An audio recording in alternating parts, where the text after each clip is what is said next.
help them understand what challenges they're facing, and also mentor on how to navigate them. All right. So we employed you because you are a seasoned, you know, PM, and also part of Founders Factory. All right. So we would love to pick on your knowledge, right? So hello guys, if you're here and you have questions at all, right? Any questions that has been bothering on work, building a product discovery, whatsoever it is, you could leave your comments, you could leave your questions in the comments.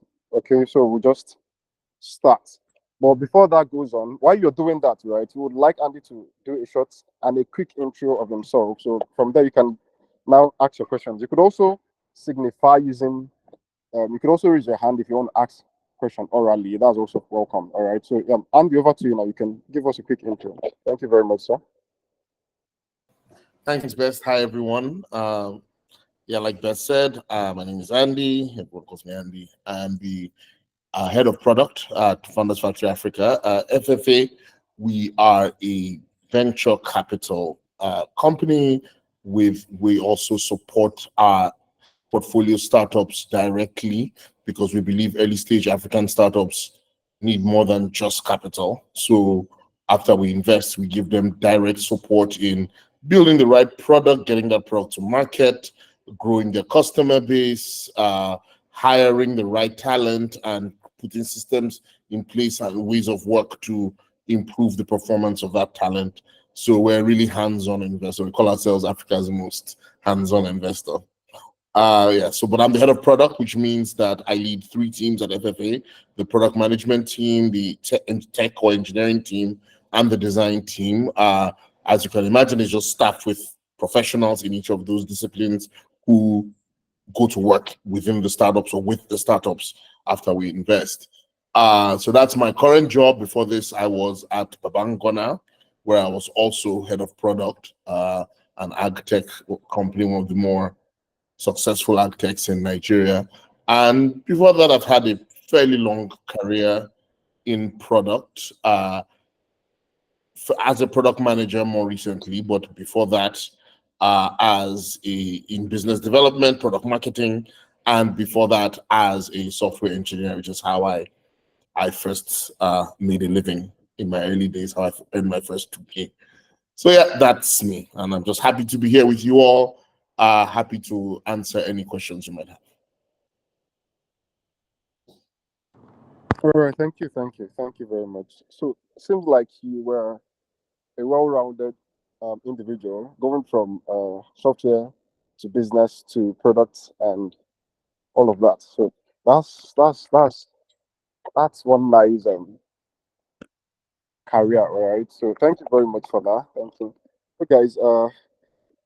I think let me quickly share the we have few questions so far, right, on a Google Sheet. So I'm gonna share it now. So you probably have to like I'm gonna share the question, right? But meanwhile, if you guys have questions in products, what are you doing at work? What are the challenges you have, right? Are you a newbie in product management and you want to learn a thing or two? You could also leave your questions or raise your hand. So let's get it started because we have from now till 8 p.m. to round of this session. All right. So let's get the questions rolling in. Thank you guys.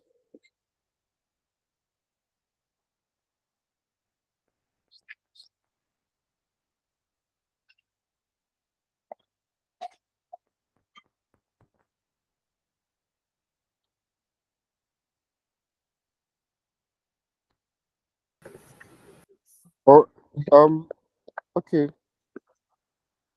And you could also talk to us about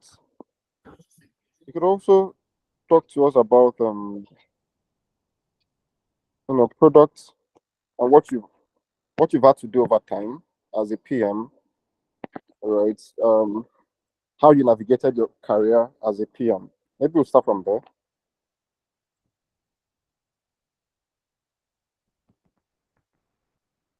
Okay, I see your hand up.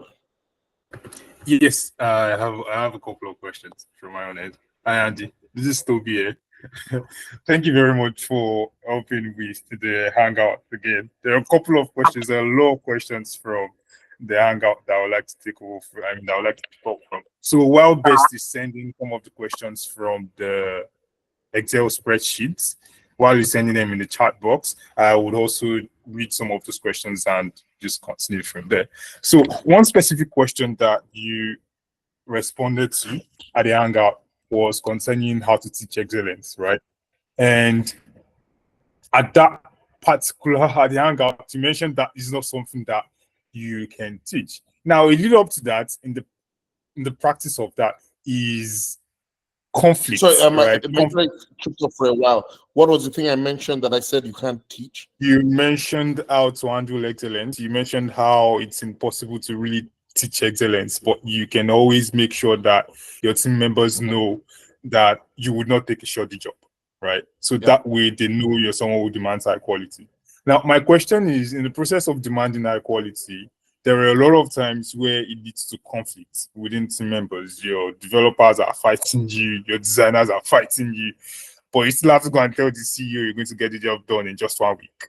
How do you manage that whole conflict process as a product manager, right? Yeah.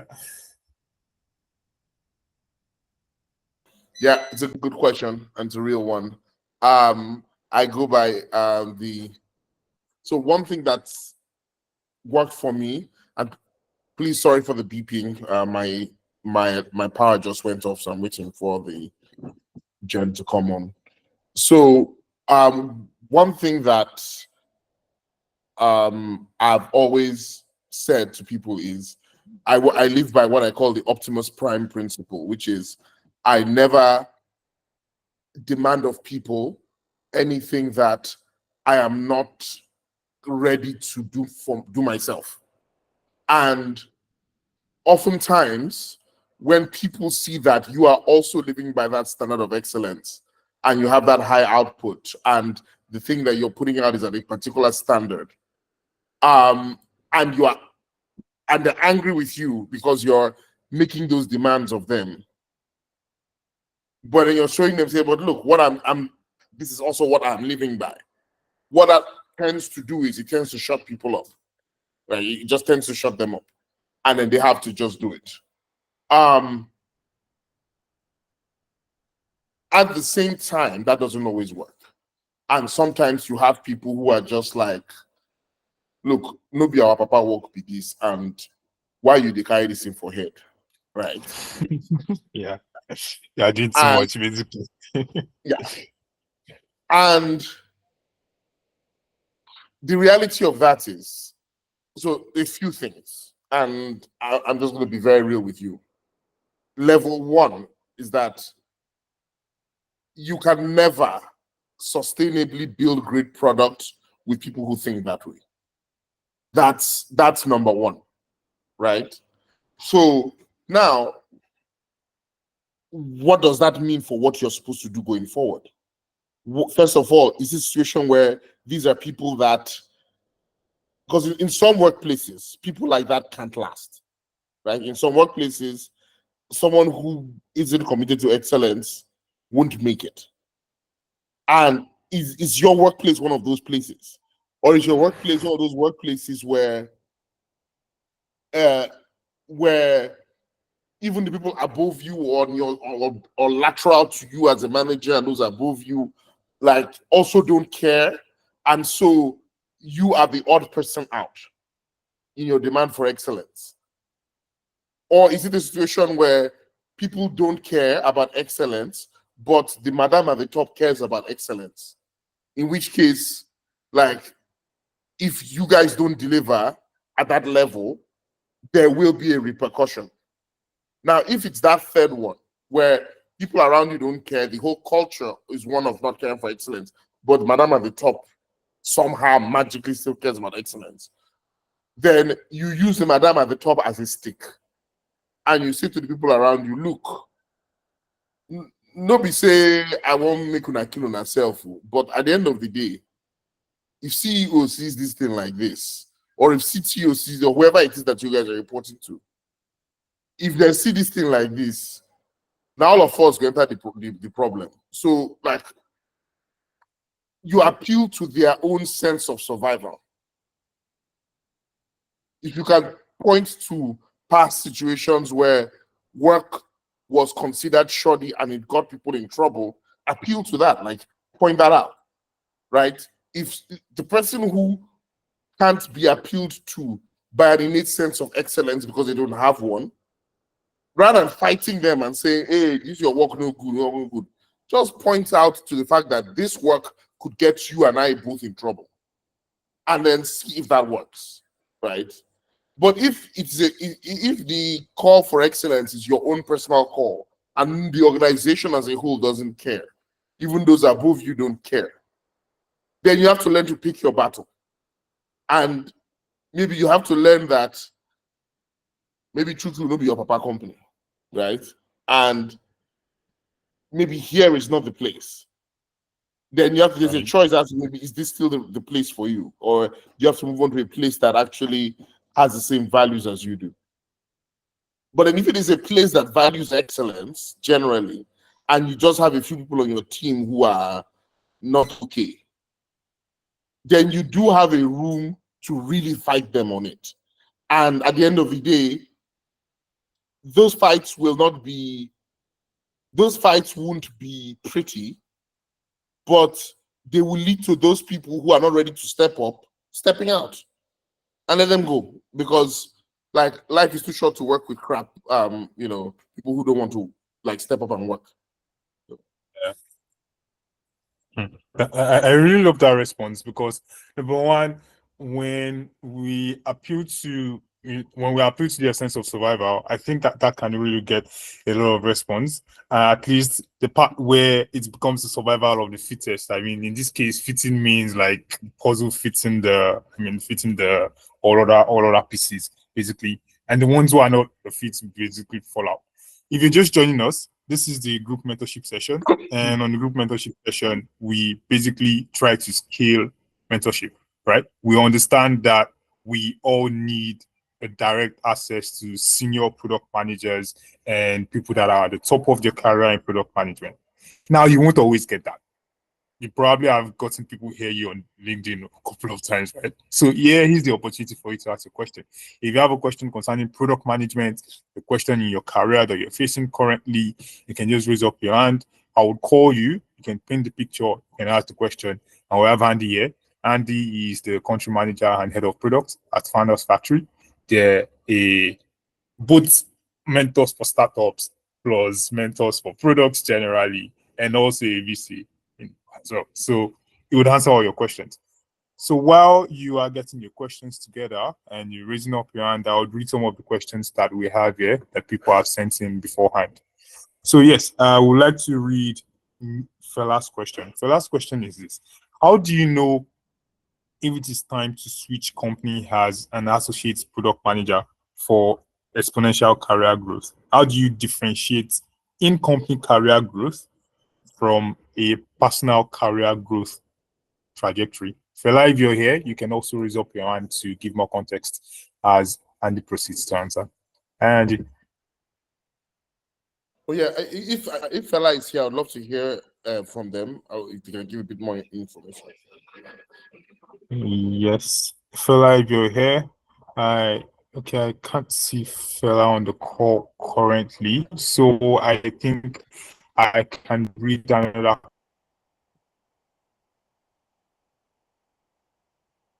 question. If the person is here, okay, there is a question from Daniel Akinoni. My question is that what tool is best when building your portfolio as a beginner, as a product manager beginner? Any suggestion is welcome, and directions on how to go ahead. Okay, Fela is there. Yeah, I think I saw Fela. Oh, awesome. Fela is there. Fela, you can go ahead and give more context to your question. Thank you. Okay, yes. Hi, Andy. Thank you for today's session. So yes, my question. Can you hear me? Okay. Yes, we're hearing you. Go ahead, please. Okay, yes. So regarding the question, okay, for context, I have been an associate product manager, I think, for about 2 years plus now, going to 3 years at a particular company. So yes, working in that company is fine. And I know that the fact that I've been there for more than 2 years It's a sign that I'm enjoying what I'm doing. And I've seen growth within the company.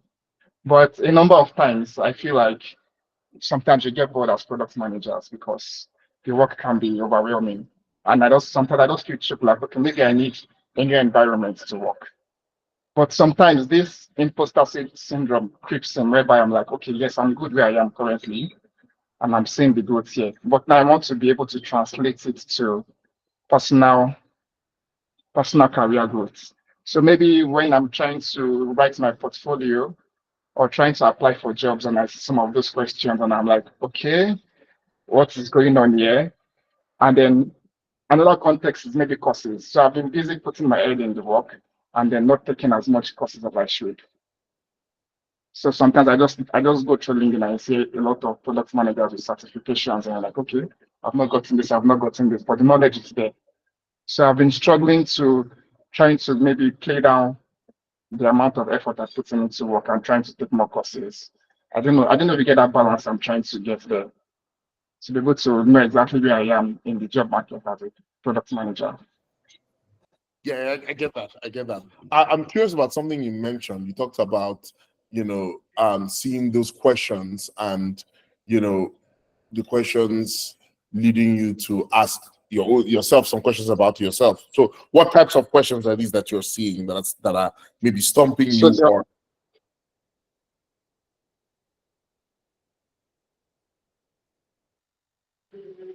so yeah, some of those questions are questions that have to do with maybe leading, maybe some of the positions I'm seeing are positions that have to do with maybe leading product growth as a company or leading the direction of a company as a product manager.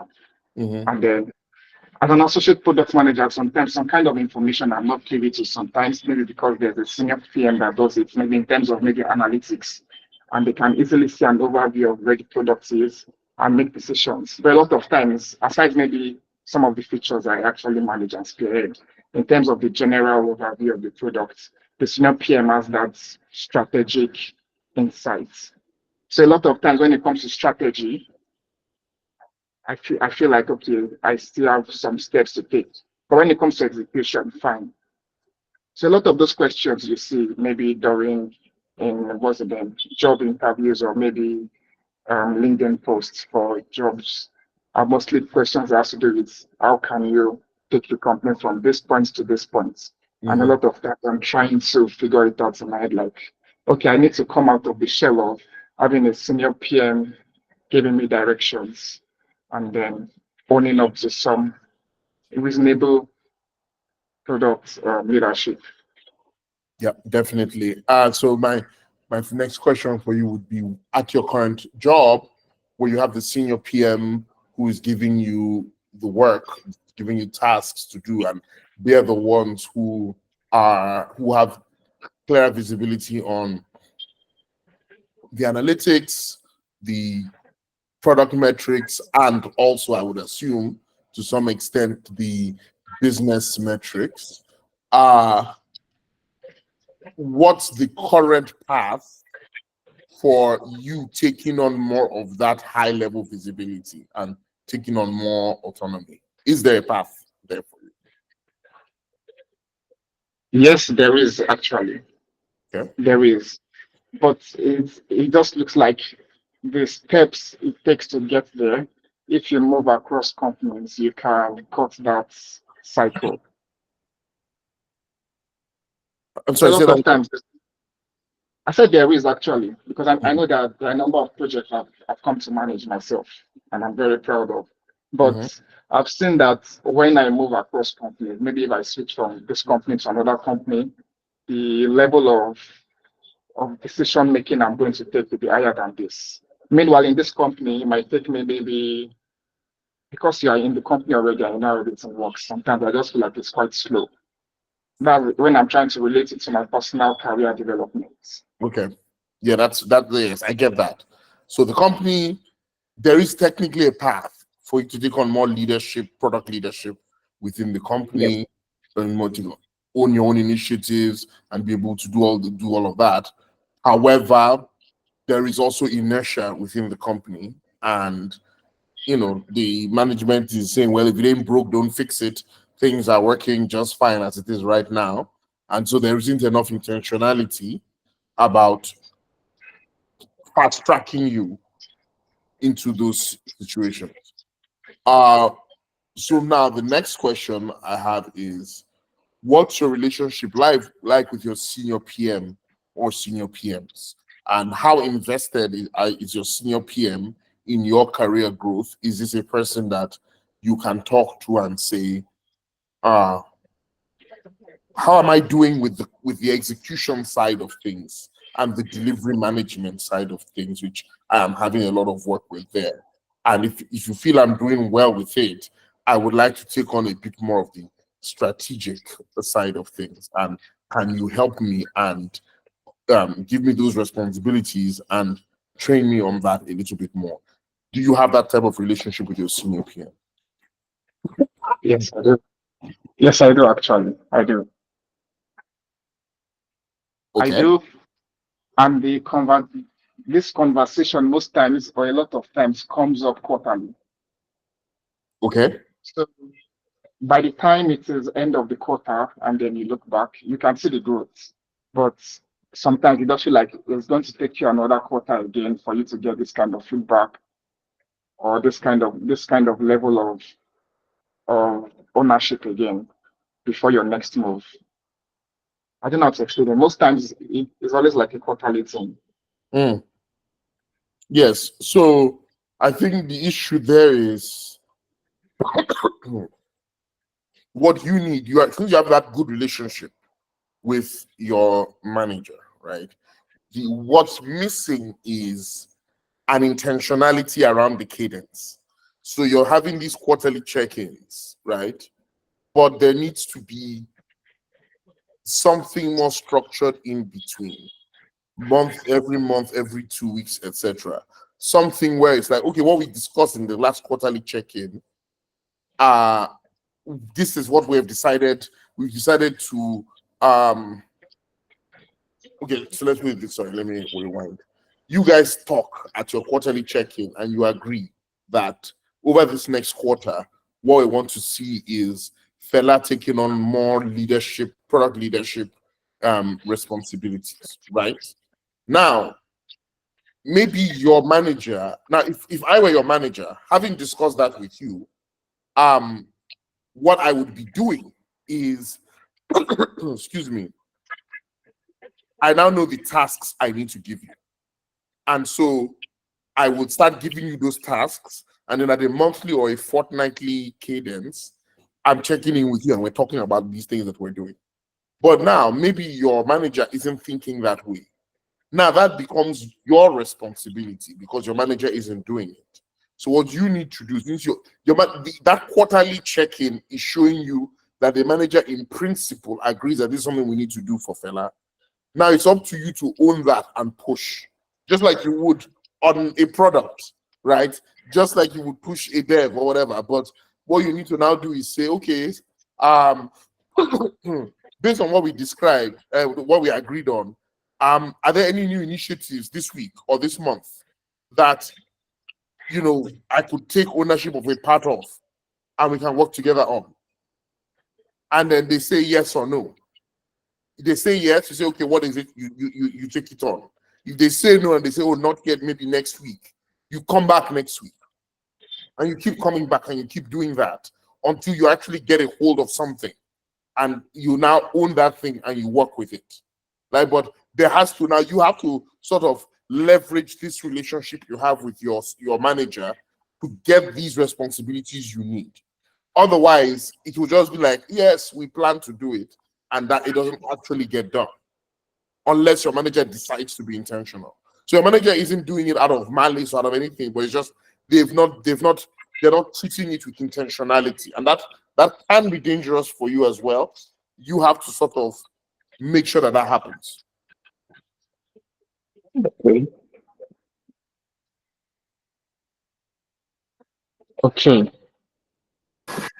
But your key is not outside your organization. Your key is in. Most product managers in the market right now in Nigeria don't have a product management job. You are in one right now, you need to seize the initiative and take on more responsibility in the job you're in. Use that to build the skills needed to answer those questions you're seeing on LinkedIn and in the job interviews, and then move from there. Okay. I think I see it now. I just need to hold him more. I get it because sometimes managers can be very busy and then they try, but yeah, I get you now. I just need to, as you said, need to hold him as a dev, as a PM hold a dev. Is your destiny helper, so you have to be closer, basically. Yep. Awesome. Thank you very much, Andy. Thank you very Yeah, much. thank you, Andy. Yeah. Right. If you're just joining us, this is the group mentorship session. If you have a question, you can raise up your hand. Right. I would call you and you can go ahead to ask a question. If you do not want to raise up your hand, you can send in your question in the chat box, or you can ask your question anonymously using the Q&A option. Going to the next question that we have here, and the question is from Corey. Although I don't know if Jerry is on the call, but I'll go ahead to read Corey's question. Corey's question is this: Hi, good evening. I'm transitioning into product management and have been able to take few courses, gain the basic knowledge in product management, and I have also revamped my CV. My question is, as a beginner trying to get internship or entry level roles, how should I build a good portfolio? If you're on the call, Corey, you can raise up your hand to give more context or to just guide this response to your question. But Andy, you can go ahead. So, sorry, how do they do what to their portfolio? I think. How do I build a portfolio as an entry level product manager that is just trying to transition into product management?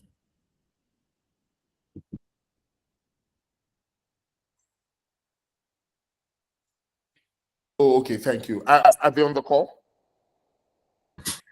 Corey, I have not seen the Corey on the call currently. Corey, if you're on the call, you can raise up your hand to give more context, because that would really, really help the answer to your question, so that it's not just very general.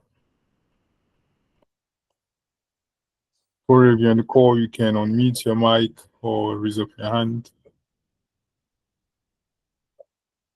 Okay. I don't think that they're on the call. Well, okay, they're on the call. So Yes. I'll keep it quite generic. But as many of you know, I'm a bit skeptical about portfolios. Yeah, actually, because I personally, as a recruiter, don't put much stock in them when I am recruiting. But obviously, other people do. But I think what you really need to be showing, since you've not really worked on anything directly, the only thing you can really show is product and understanding of other people's products, right?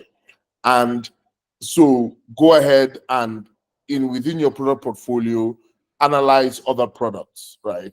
But here's the caveat with that. If you're doing that, then you had better be showing me something that I wouldn't find out by going to product hunt or product school, right? Or like if I am getting out of your assessment of this product in the portfolio the same things that I would have gotten from going to all those resources that all the product people go to from LinkedIn, then you just wasted my time, right? And I what it shows me is that you're a good Googler, right? It didn't show me anything about your eye for product, your understanding for product. Make it as original as possible.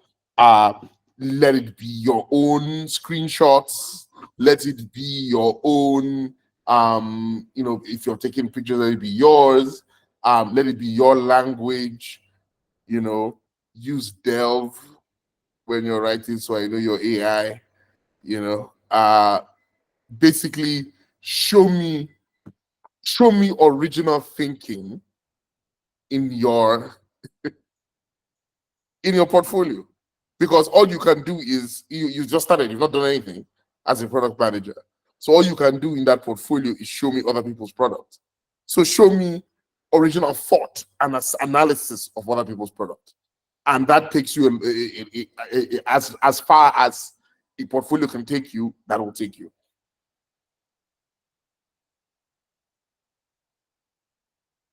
Like, you need to be showing me things like so let me give you a nice little maybe how should I call it, a rubric for what I mean. They say product is intersection of the technological constraints, the business demands, and the user experience. So any product that's in your hand is an output of the product team's considerations of those three factors. So show me your understanding of those three factors, right? Show me, in your opinion, why they made the choices they made. And those choices are what's what I'm looking for. They come about. Oh, those choices can only become apparent in comparison to what others have done. So your portfolio should also show, for any product that you are you are showcasing your portfolio, give me some clarity about the positioning in the ecosystem against other products solving the same problem, or approaching things, or solving a different problem in a similar way. Show me the similarities and differences. Show me, why is this one, why did they, in your opinion, why did they go down this different path? What was it about the technological constraints that made them go down this path? What is it about the business realities that made them go down this path? What is it about the customer base and the customer's needs and the personality of those particular customers that made them go down this path? So walk through. So those are the four things I really want to see if you are in your portfolio assessing someone else's product. The one is the key differentiator between that product and the rest of the market, and then the next three are the why those differences exist. Why do those differences exist from a technological standpoint? Why do they exist from a customer standpoint? And why do they exist from a business and market reality standpoint? And if you can show me those things, I'm like, this is a product person I'm talking to. So that's it. So thank you very much, Andy. Yeah. So it sounds like they would need to do a tear down of existing products and give their own original suggestion on how Original. And original is key. Original is key. If you're just telling me everything I could see anywhere else, you're wasting my time. Yeah. And by the way, that's the biggest problem with Nigerian product managers. And it's the biggest problem with Nigerian product managers, because it's the biggest problem with Nigerians in general. There is a failure to be original. There is oftentimes the same way we have a struggle with excellence, we also have a struggle with originality. It's almost like, as a culture, we think we have medicine in our mouth, and somebody will be telling you something and saying, I had an idea the other day, I had a thought the other day, and then they will come and quote to you the same thing you read somebody else say on LinkedIn. And you're like, please, my brother, I also follow Victor Asemota on LinkedIn, so I know where you got this from, right? I was there. Yeah, actually, Asemota is my friend. We go drinking together. So I heard it. I was there when he was actually writing it. So, do you think you put jazz in your mouth for talking to me? So, but that's a problem. We are used to just copying. and it comes from many places, and I don't want to go into it. So people copy, people are unoriginal, people are just copying and pasting and saying what everybody else is saying. And then they're presenting it and they're thinking that you're coming to an interview with it, you're coming to, like, and you're not saying an original word. And you think somehow that gets you in the door. No, it doesn't. You just annoyed me because you've made me hear the same thing that 300 people have already said to me and sent to me and emailed to me. And, so, like, your biggest differentiator right now in this Nigerian market is your originality or your original thought. So do the work of thinking originally. It's hard work. There is no shortcut to it. You can't Google it. But, like, read a lot, watch all the podcasts, do all of that. But sift it, live with it, think with it, write about it, do all the things that forces you to not just be in receiving mode, but now also be in output mode, so that your own thoughts about everything you're learning, you are aware of your own thoughts about what you're learning, and then apply it to other things, apply it to a tear down of a product, put that in your portfolio. The original thinking will come out. But that's what a lot of people don't get. So if you end up getting it, you are ahead of everybody. I swear. So still on original thinking, right? There's a follow-up question that I have to that. There are multiple times that when startup leaders or founders are trying to build stuff, they say the idea is original rather, but we still end up to use analogies to describe what it is that we're trying to build, right? For people to understand, maybe Uber for tomatoes or Airbnb for pigs, or just general stuff like that. Those are just random examples, right? So how would you say we validate ideas? What would be the process? What's your recommendation on validating ideas and also pitching them correctly in such a way that reflects the originality of thought? Okay. So, well, they say we're supposed to be great communicators as product managers, right? Yeah. And so there's always a trade-off.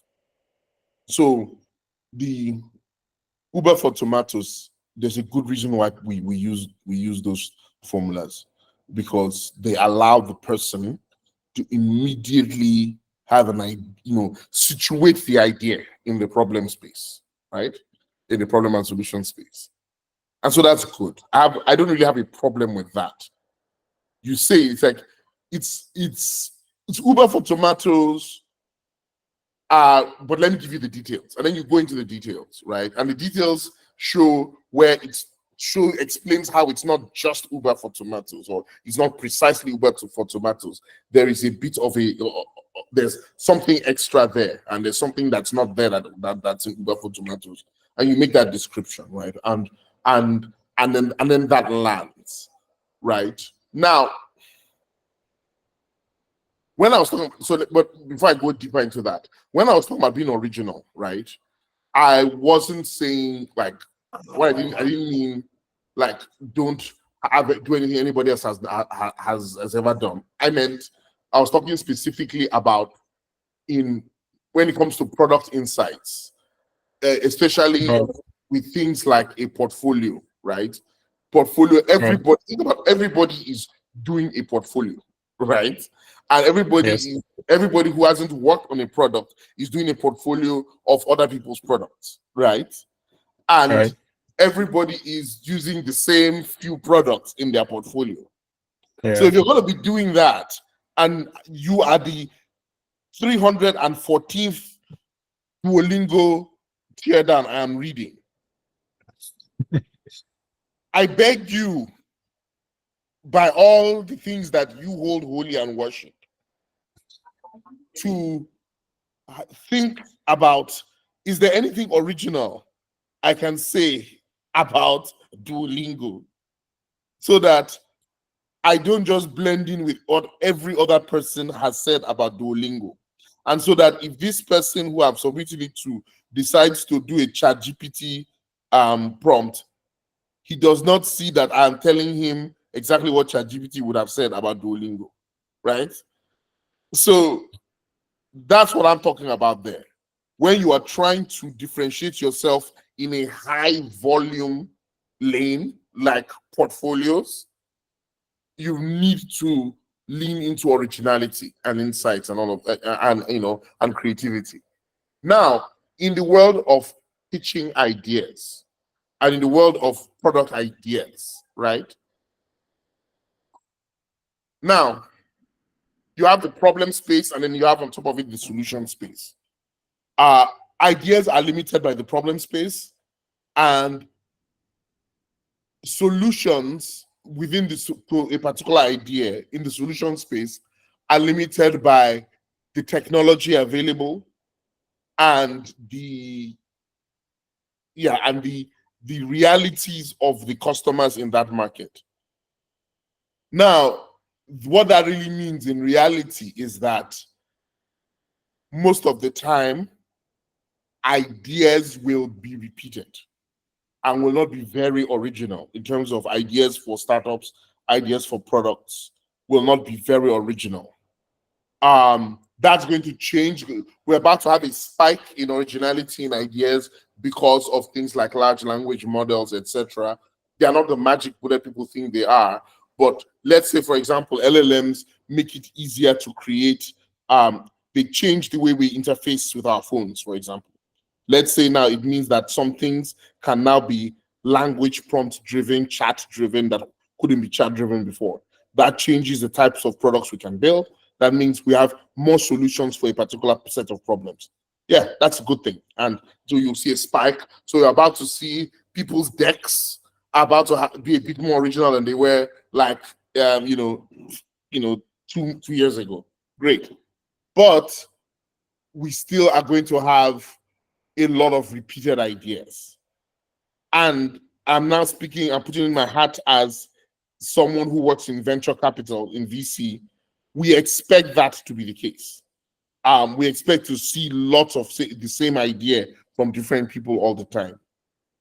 What we want to see is, okay, you are person number 200 or number 50 bringing this idea. Again, do you have any unique insights into one, the problem, and why the problem exists, and why, and two, into the customer, and why this problem is important to this customer, and three, into past solutions and why past solutions haven't worked. What are the reasons on the side of the customer why they don't like past solutions, or past solutions are frictional for them? What is it about the technology that has made past solutions difficult to implement? What is it about the business environment that have made past solutions not feasible or not viable from a business standpoint? If you are showing those insights, even though you're saying the same Uber for tomatoes that 50 other people have said, me as a VC, I'm listening to you more, because I'm like, yeah, he's giving me a good reason why Uber for tomatoes will actually work. And then if you are now showing me that you have insights into, or you have a better understanding of how to talk to the customer as you're building and how to build this thing quickly, I build the first version, second version, quickly put it in customers' hands and get insights from the customers quickly to rebuild what you've built, to iterate on what you've built, then I'm even listening to you more, because every real product person knows that the first solution will never work. And it's not about the beautiful idea you have, but it's about how well equipped are you to move away from that first idea when it's not working, to build something that's based on better customer insights. And so that's really what you're looking for. That's how you differentiate, in a world where everybody's building Uber for tomatoes. Wow, thank you so much. That was super comprehensive. We have someone that has a question. We have just 10 minutes left. Okay, Oyedika, you can go ahead before I add the question from my end. Oyedika, you can go ahead and ask a question. Yeah, Oh sorry, wow, it's hands not are popping. exactly a Wow. question. I just Okay. said, and if Andrew could take the three things that he pointed out again, unique insights into the problem, pinpoint for the business and solutions. So if you can just take those three things again, I'll react. Okay, cool. Here's what I'll do. I'll be writing them in the chat so that we can still take another question. All Awesome. right, great. Thank you. All right.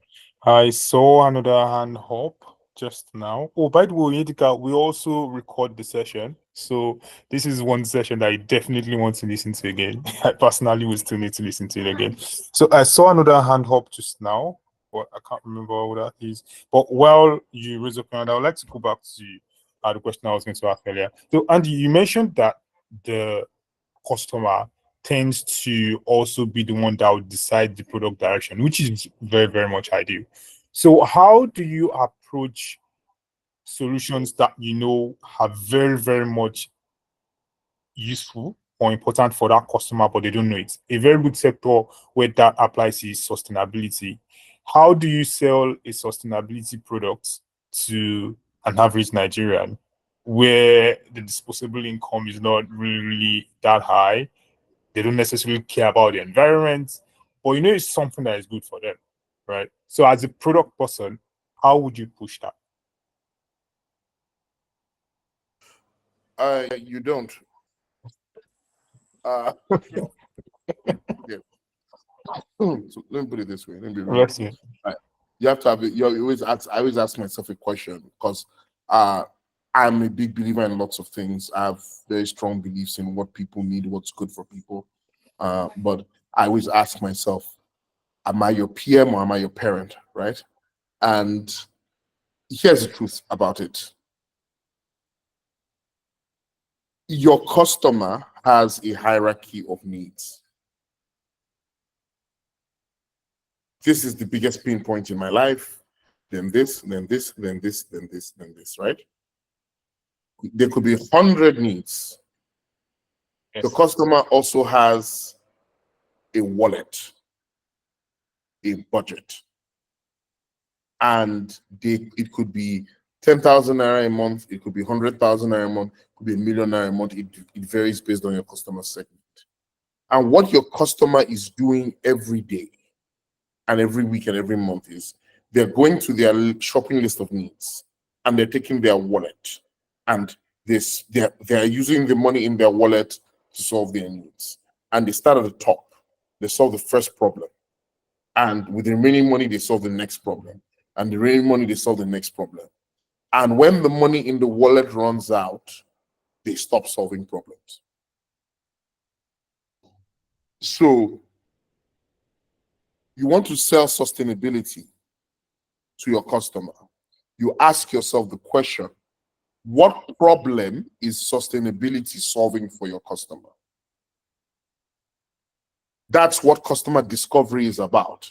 You now go out there to find out how high up in this my customer's shopping list of problems is this problem that sustainability solves for this customer. You now know where it is in the hierarchy.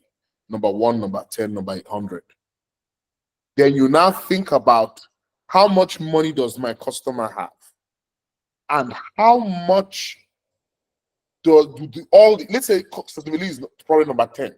How much do problems number 1 to 9 cost for my customer to solve currently, every day, every week, every month? Does my customer have enough money left over after solving problems 1 through 9 to spend on this sustainability solution? That is the basic work of customer discovery and product discovery, like that at that early stage, right? Customer discovery and customer validation, if you want to use the Steve Blank model.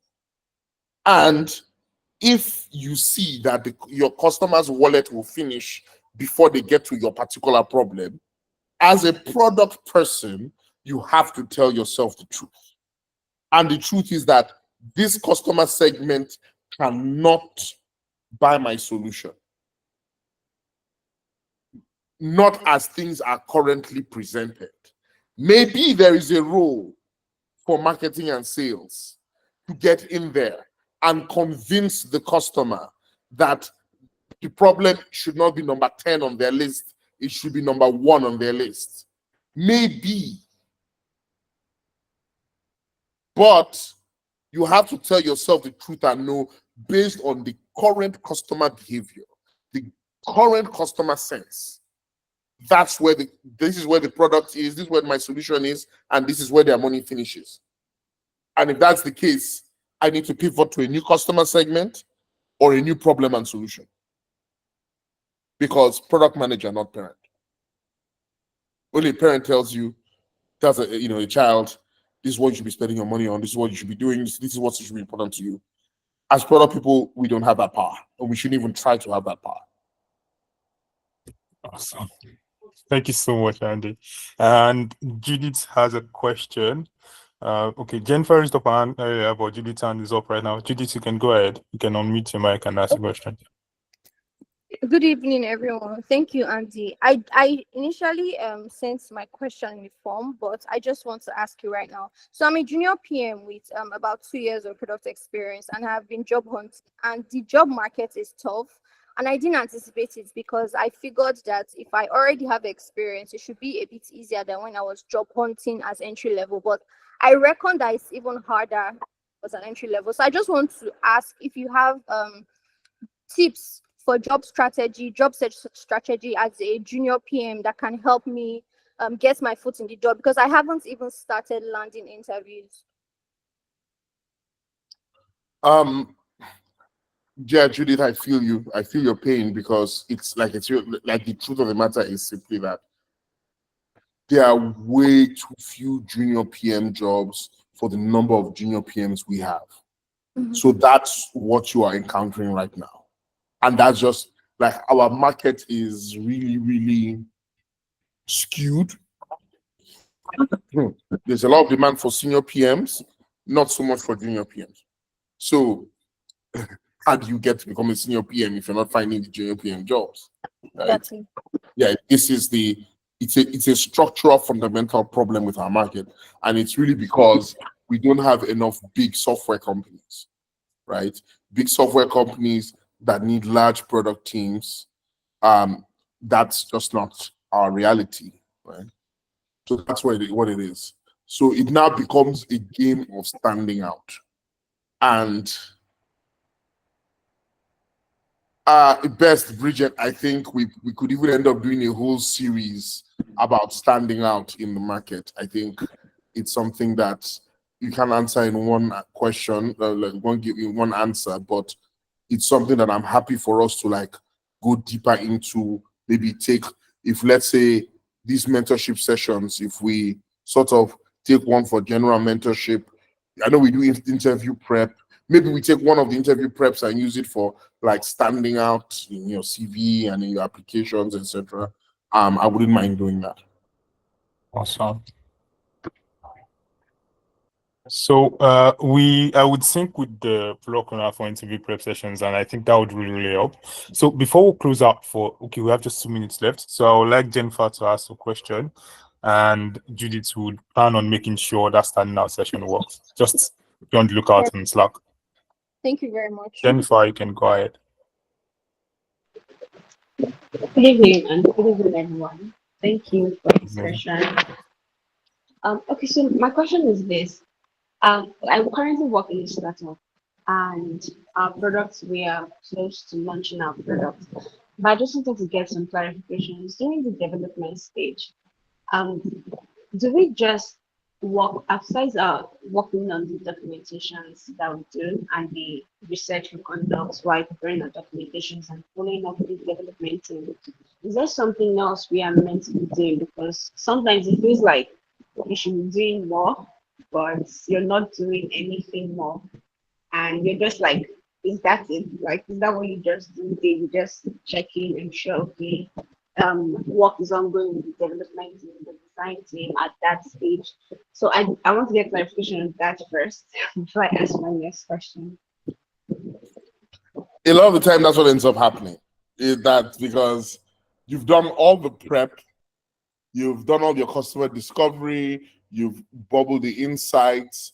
Based on those insights, you've you've come up with you've identified the specific problems you need to solve.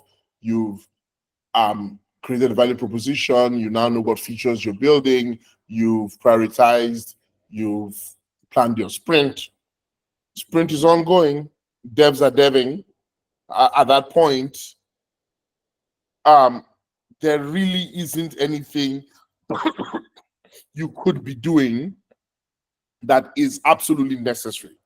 I think it's always a good time to just go back and do a lot of admin that's been hanging.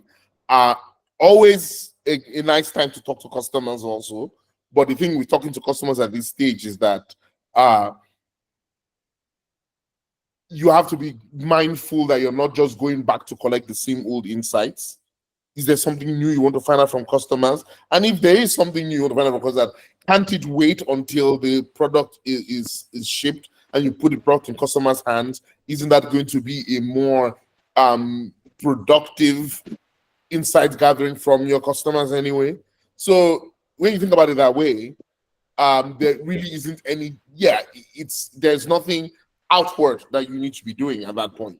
So it's just like, it's all the back office admin stuff that you oftentimes don't get around to doing. I think that's it. I think I also like to use this time to also like double down with my conversations with the internal stakeholders, because now you're free. So this is your time to build those relationships, talk to them, get better understanding. But yeah, if you read any of Marty Kagan's books, or you read him on Threads, he's no longer on Twitter. Marty is always talking about customer discovery and product discovery, and he sees them as just like an ongoing thing like that, where you're figuring out the customers, and then you're building, and you're building out the customers, and then you're building. So yeah, it's normal to have this downtime. All right. Thank you very much. Jennifer, unfortunately, we will not be able to take a second question. It's already past 8. We were supposed to end by 8 o'clock. That time flies. All right. Yeah, time flies. I mean, it's an interesting session when it's you that is responding, right? Because like your answers are comprehensive and it goes straight to the point to answer everything. And we're very, very grateful for that. So I see that there are other questions that are coming in on the sheets, and there are other questions coming in the Q&A part as well. If we've not been able to answer your questions today, you can send them to the Excel sheet, and at the next group mentorship session, we'll respond to them. Or you can also send your question to the questions channel on Slack, and someone will definitely respond to you. Thank you very much, Andy. And I would like to hand over to the product owner for group mentorship session. That's best to do the closing for today. Hi, Best. Over to you. Hi. Okay. Thank you very much, Mr. Andy. Thank you so much. That was an insightful session. All right. Okay. So yeah, we'll have a discussion to see when we can bring you back for that next session we talked about. That is standing out in the market. Yeah, exactly. We really want to have that conversation with you next time. All right. So we'll definitely bring you back. I will send you a mail personally. Thank you so much for this. Thank you.